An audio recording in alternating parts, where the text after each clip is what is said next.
Hey everybody, it's Miss Lynch, here to read Harry Potter and the Sorcerer's Stone to you. This book is by J.K. Rowling. These illustrations are by an illustrator named Jim Kay, but the entire Harry Potter series is by J.K. Rowling. And this is my absolute favorite book series of all time. So I'm really excited to share it with you.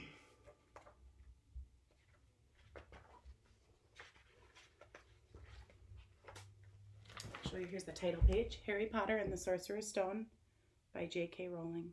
There's a picture of Harry.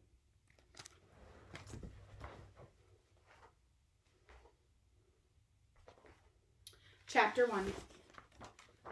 Take the jacket off here. The Boy Who Lived. Mr. and Mrs. Dursley of number 4 Privet Drive were proud to say that they were perfectly normal. Thank you very much. They were the last people you'd expect to be involved in anything strange or mysterious, because they just didn't hold with such nonsense. Mr. Dursley was the director of a firm called Grunnings, which made drills. He was big and beefy with hardly any neck, although he did have a very large mustache. Mrs. Dursley was thin and blonde and had nearly twice the usual amount of neck, which came in very useful as she spent so much of her time craning over garden fences, spying on the neighbors. The Dursleys had a small son called Dudley, and in their opinion, there was no finer boy anywhere. The Dursleys had everything they wanted, but they also had a secret, and their greatest fear was that somebody would discover it. They didn't think they could bear it if anyone found out about the Potters. Mrs. Potter was Mrs. Dursley's sister, but they hadn't met for several years. In fact, Mrs. Dursley pretended that she didn't have a sister because her sister and her good-for-nothing husband were as un-Dursley-ish as it was possible to be. The Dursleys shuddered to think what the neighbors would say if the Potters arrived in the street. The Dursleys knew the Potters had a small son too, but they had never seen him. Here's the picture on the page. These beautiful illustrations by Jim Kay. You can see Dudley in there. He looks like he cries a lot. So he's got his mouth open and he's crying. And there are the Dursleys. Mr. Dursley, Mrs. Dursley, and baby Dudley.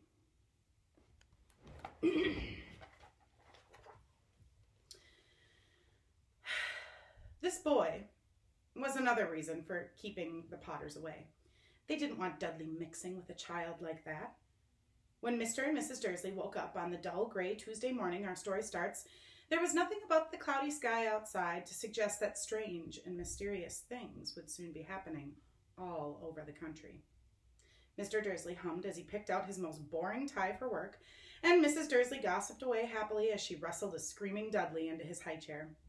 None of them noticed the large tawny owl flutter past the window. At 8:30, Mr. Dursley picked up his briefcase, pecked Mrs. Dursley on the cheek, and tried to kiss Dudley goodbye, but missed because Dudley was now having a tantrum and throwing his cereal at the walls. "Little tyke," chortled Mr. Dursley as he left the house. He got into his car and backed out of number 4's drive. It was on the corner of the street that he noticed the first sign of something peculiar. A cat reading a map. For a second, Mr. Dursley didn't realize what he had seen. Then he jerked around to look again. There was a tabby cat standing on the corner of Privet Drive, but there was no map in sight. Here's the picture of the cat looking at the map.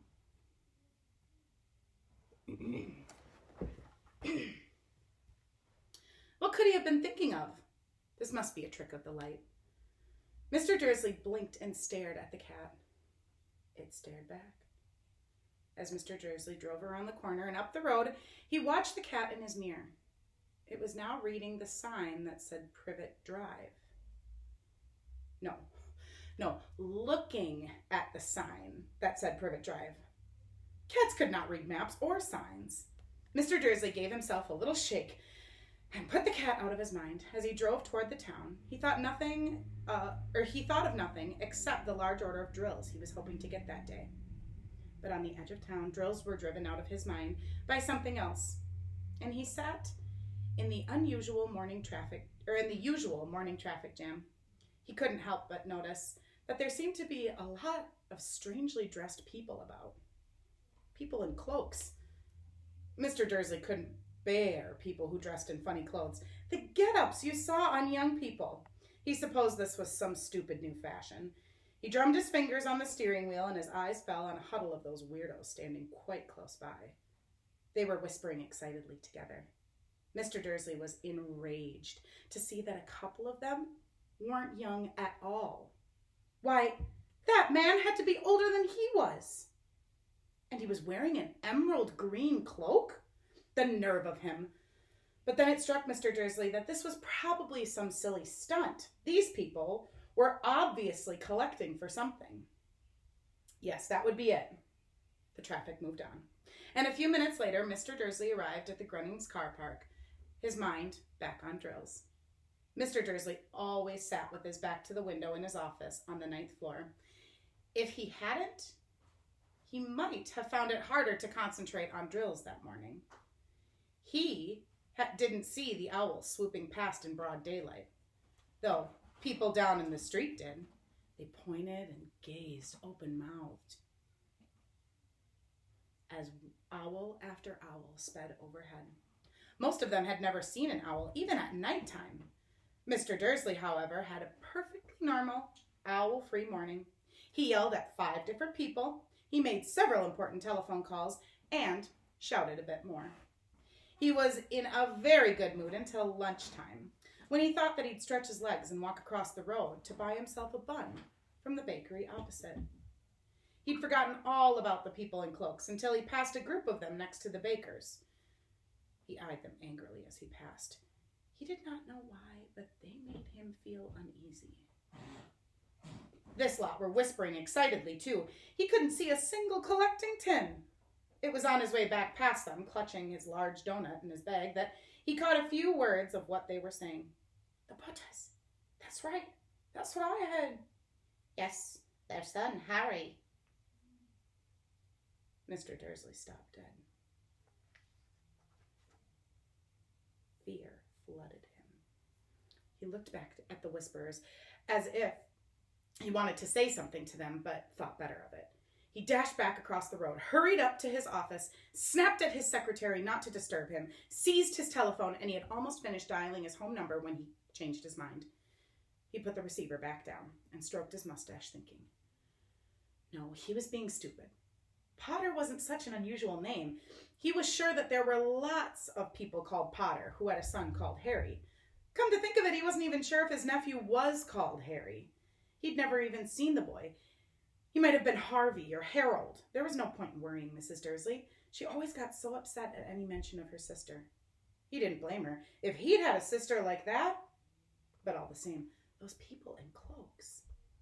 He found it a lot harder to concentrate on drills that afternoon, and when he left the building at 5 o'clock, he was still so worried that he walked straight into someone just outside the door. Sorry, he grunted as a tiny old man stumbled and almost fell. It was a few seconds before Mr. Dursley realized that the man was wearing a violet cloak. He didn't seem at all upset at being almost knocked to the ground. On the contrary, his face split into a wide smile, and he said in a squeaky voice that made passers-by stare, "Don't be sorry, my dear sir, for nothing could upset me today. Rejoice, for you know who has gone at last. Even muggles like yourself should be celebrating this happy, happy day." And the old man hugged Mr. Dursley around the middle and walked off. Mr. Dursley stood rooted to the spot. He had been hugged by a complete stranger. He also thought he had been called a muggle, whatever that was. He was rattled. He hurried to his car and set off for home, hoping that he was imagining things, which he had never hoped before because he did not approve of imagination. And you'll have to tune in next time to hear the rest of Chapter 1. Have a great day, everybody.